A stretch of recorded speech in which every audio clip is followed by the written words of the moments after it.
Welcome back. Another edition of Talking Ball. It's Jack and JD. And today we are previewing the Duke versus Incarnate Word game, which is going to be tomorrow night, Tuesday night at 7 o'clock Eastern time. And it's a little bit of a, well, let's just say this. The level of competition is not quite the same as it has been the past handful of games for Duke. But I think this Incarnate Word team is going to pose some problems in a couple of areas for Duke, and we'll get into that later. Before we get into the full preview of this game for Duke, the AP poll came out earlier this afternoon. We are filming just after 4 o'clock Eastern time on Monday. And there are some surprises, I think, but most notably for us Duke fans out there, Duke moved up from number 9, I believe, and they are now number 4 in the AP poll. That is correct.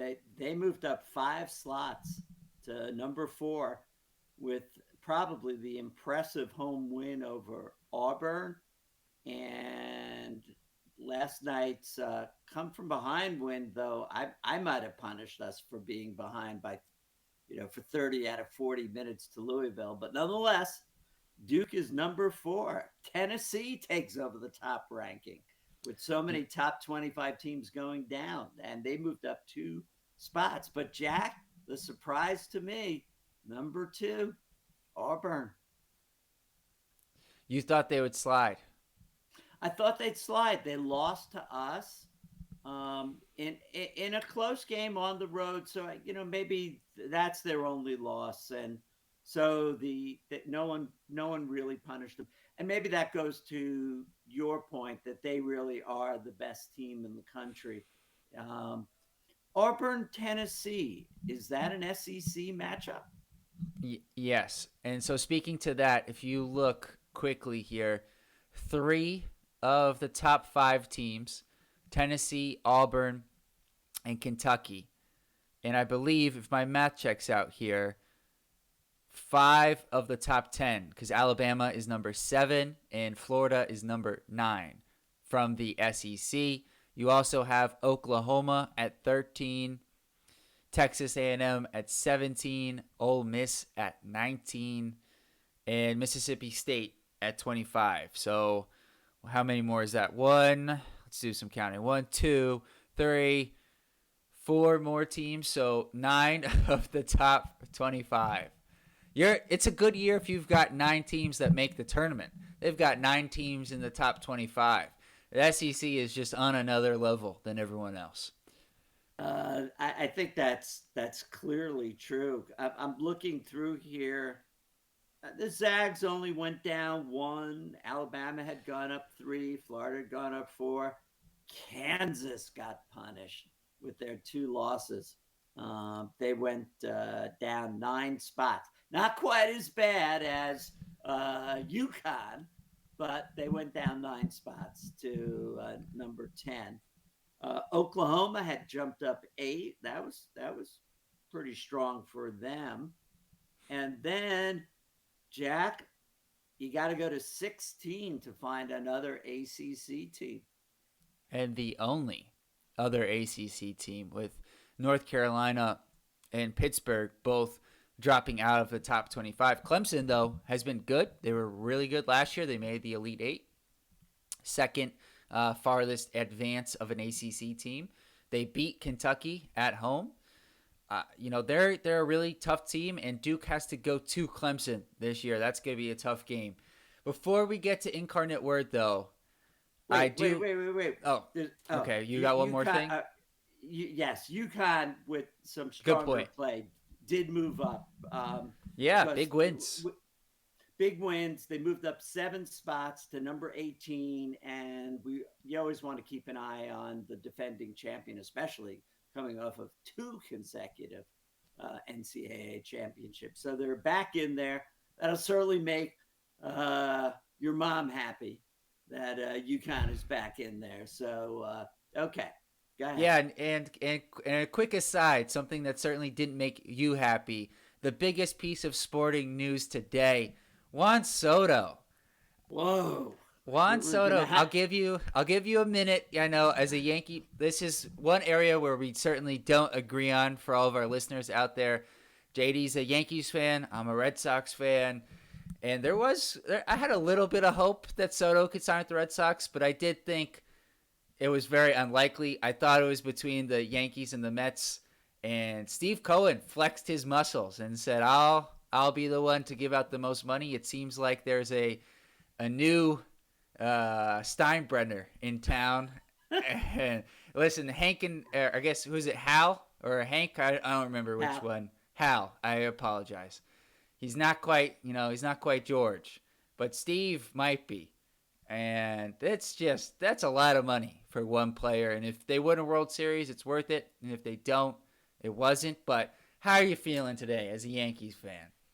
So, look, I thought this was going to happen. I told you back in September that Soto was going to the Mets, and there was a variety of reasons that I felt that that was true. One, he's 26 years old, has complete and utter joy in the game. Every at bat, a big smile. Every at bat is a big deal. Loves playing. So, in the playoff run that the Mets put together to get to the Dodgers, who then beat the Mets, and then the Dodgers beat the Yankees. First thing, it's not in any analytics, it's not in anything else. I just want you to, my opinion, there was joy in the Mets dugout. There was a culture of happiness there that they were going on a ride. And the Yankees, the whole time, it appeared as if, boy, we better not lose. And then that fifth inning occurs in the World Series, which I haven't seen a team play baseball like that since you were in Little League. Yeah, yeah, yeah. Listen, tough sequence of events for Yankees fans. Lose the World Series and then lose. I know Judge is the face of the team, but Soto is the best player certainly in the playoffs. Actually, I don't know if that's even true because Stanton was absolutely out of his mind. But Out of this world. But yeah, before we spend too much time on baseball, I'll jump us back in. So Incarnate Word. Let me go through the roster. You let me know any questions you have. Full disclosure, guys, I have watched a total of one half of Incarnate Word basketball, but I tried to watch it so I can give you guys a little bit more than just the stats. So they have a core four guys: Darian Bailey, Jalen Anderson, Dylan Heyman, and Jordan Pike. They all play, 30 minutes or more. And those are guys that Coach Shane Hireman trusts. Bailey's the leading scorer at almost 18 points per game. He's a great shooter, 42% from 3 on 8 attempts, which is just outstanding. And he shoots them from deep as well. Then Jalen Anderson, he's their point guard. He averages 6.5 assists per game. Both him and Bailey are 6'4", so they have good size at the guard positions. And he can penetrate the defense and get downhill. Dylan Heyman is 6'6", averages about 14 points per game and 5 rebounds, shooting 54% from the field and around the same from 3 on about 3 attempts per game. And in the game I watched against, I believe, Northwestern State, he was able to score from all 3 levels. So that's something to pay attention to. Going back a second, both Bailey and Anderson are transfers from Ball State. Jordan Pike is a D2 transfer who's 6'7". He's very athletic. He is white, but he is very athletic. And he's averaging 12.6 rebounds, almost shooting 70% from the field and 64% from 3. Just 1 attempt per game, but hyper efficient numbers from a guy transferring up to the Division 1 level from D2. Then they have a couple of guys who rotate at center between Jaden Williams, who's got the start the past couple of games, who's a 6'9", 230-pound freshman, averages 7.6 rebounds in somewhere in the teens amounts of minutes. So he is a really good rebounder, at least against the competition they've played against. And then Sean Robinson is a 6'11 big who rotates with Williams. He's on his fourth school. He was a ESPN Top 100 recruit, started out at Ole Miss, and now, after a couple of schools, is with Incarnate Word and Coach Harriman. Lamine Sabali got some minutes. Apparently, he was injured start of the season, so he's starting to get back into the rotation. They play. A couple other guys have been in and out. Then really just, I guess before I get into some fun facts, any questions about Incarnate Word, JD? Look, I'm not terribly familiar with the conference. They are a D1 school. Um, they do recruit from overseas. They do recruit from the academies. They are the largest Catholic school in Texas. So it may be not on our roadmap before the season, but it's a program that's trying to get off the ground and you know I have other feelings about the game itself from Duke's perspective, but that's some early observations. It's a legitimate program. Um, I did try to figure out how they wound up on Duke's non-conference schedule, but there was no glimpses there as to the connectivity to Incarnate Word. But there you have it. I'm sure they're getting a little bit of money for this game to come to Cameron. Coach Hireman is in his second season at the helm of Incarnate Word. Last year was not a good one. They were 8-23. However, this is a program that last had a winning season back in 2015-16. So there's certainly a lot of work, and it started before Coach Harriman took over this program. They are currently, I did bear the lead. They are currently 5-4, 1-1 in the Southland Conference. They are ranked 288th on KenPom, 171st on offense, which is certainly where they are stronger. And then defensively, they're 350th, which is among the worst teams in the nation. They have shot the ball from three at 42%, which is fourth in the country. Just an outstanding number. And 31st, couldn't read my handwriting for a second there, in field goal percentage at 48%, respectively. So they do a good job they also do a good job of generating some turnovers. A lot of their guys average a steal per game, but they also turn it over themselves at kind of a high clip, over 11 turnovers per game.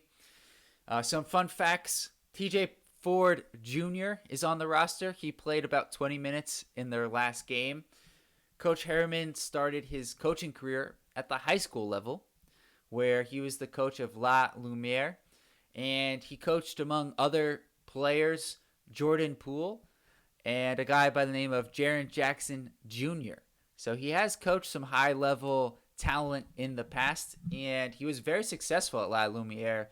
Then he went on to be a assistant coach at DePaul, where he coached Max Strus, now of the Cavs, and Paul Reed, I believe, as well, who's now on the Pistons. He spent a couple years as the Central Michigan associate head coach before he landed the gig at Incarnate Word. So that's all the information that I could conjure up on UIW, as I've found they are known as. And with that being said, what are some things you're looking for from the Duke side of things in this matchup with Incarnate Word? I think first and foremost, if we have one of our dismal first segments against Incarnate Word, then they got some explaining to do. We cannot go into a hole by double digits against this team. That's just not going to happen. That's first. Second of all, since I do anticipate a pretty good game from the Dukies, even though we'll go back to the Louisville game. They were down by They were down for 30 minutes until they flipped the switch and went and took control of the game and won by 11 points. So in this game, I expect this to be a larger margin of victory, which means I'm looking for Darren Harris to get some minutes, and I'm looking for Patrick Gamba to get some minutes as well. And I would love for that to happen early on, because if that happens, then fan favorite Spencer Hubbard is going to come out for the final 3 minutes of the game. And that would certainly be what I'm looking for. Good start, fast start, maintain the lead, build the lead throughout the game, and then a larger rotation of players in this game. Uh, and the only thing that may mitigate against that would be if Coach Shire is using this game to further tune up for the further future ACC games. Yes, yes. So a couple of things on your points. So the first thing you mentioned was Duke and the slow starts, and in the post game press conference, John Shire talked about that a little bit. He said, you know, they certainly would like to start better. Their emphasis has been, basically no matter what happens, whether they're up by 10 or down by 10, quite frankly, I don't know when they've been up by 10. I'm sure it's happened this year. I just don't remember it. But he said no matter what happens, just keep going. But he did admit on the slow starts, he said, quote, "It is going to bite us if we keep doing it." And so it is something that he said at this point, they may look at it and see, what can they do better as a coaching staff to get the team off to a better start. And then you alluded to it without directly talking about it. As you said, we were down the first 30 minutes. In the last 10, we started going. And that was when Cooper Flagg went to the bench with 4 fouls. And both, not only Coach Shire, but also both players who were part of the post-game press conference, Tyrese Proctor and Malik Brown, mentioned that Mason Gillis was really important for that run. Even though, like on the stats, I don't even know if he may have got a rebound. He didn't score any points in that run, but they said his just veteran presence, he came in, he calmed everyone down. He said, "Here's what we need to do." So they gave him a lot of credit, which I think is important because he's had a rocky start to his Duke career. And for a guy who apparently wanted to go to Duke from the beginning, this is a big opportunity for Mason Gillis. And there's maybe he put on some internal pressure to himself. And maybe after this game, he can start to play a little bit more freely. And that will help some of his shots to go in. And then to your last point, this is a game where I hope Gangba and Darren Harris can get some minutes. I was trying to figure out, how many minutes I would hope guys would play. And just from the center position, I think this is a game where Malik Brown can play 10 minutes. Like, I would love to get Malawach closer to 20 minutes. Maybe he gets 18, and maybe Gangba gets 12. But it's a great opportunity for those guys to get some developmental reps, because after this, there's George Mason, and then it's ACC play. And the other game that's not conference play is going to be Illinois until you get to, the ACC tournament, which is obviously conference play, and then hopefully the NCAA tournament. So there's not going to be a ton of other opportunities for development throughout the rest of this year. This is an important game for that. And then lastly, speaking to Mason Gillis, I think this is another opportunity for him to build off of last game. Hopefully he can see the ball go through the net a couple of times tomorrow. And same goes for Con Knipple, who could certainly use a 4 for 7 3-point shooting game just to kind of get his confidence going, moving into the next game after this, which would be George Mason. I also think it would be nice because Evans had the 6 3-pointers against Auburn. Yesterday, it seemed a combination of his shot didn't click immediately, and maybe they weren't looking for him. It would be nice to see Evans get 15, 20 minutes and good 6, 7 attempts. And let's see his confidence continue to grow and build off of the Auburn game.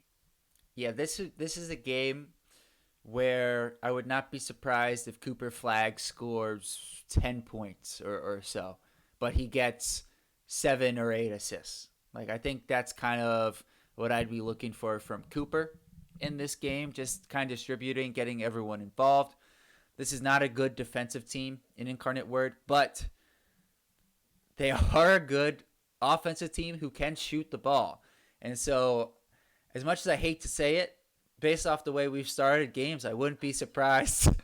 I would not be surprised if this is a, 14-6 first segment hole that we have to climb out of, and then we end up winning by 25 points. But just the way this season has gone, and this is a good shooting team, and this is, as always is with each Duke game, this is a huge opportunity for the players on Incarnate Word to come into Cameron and kind of make a name for themselves.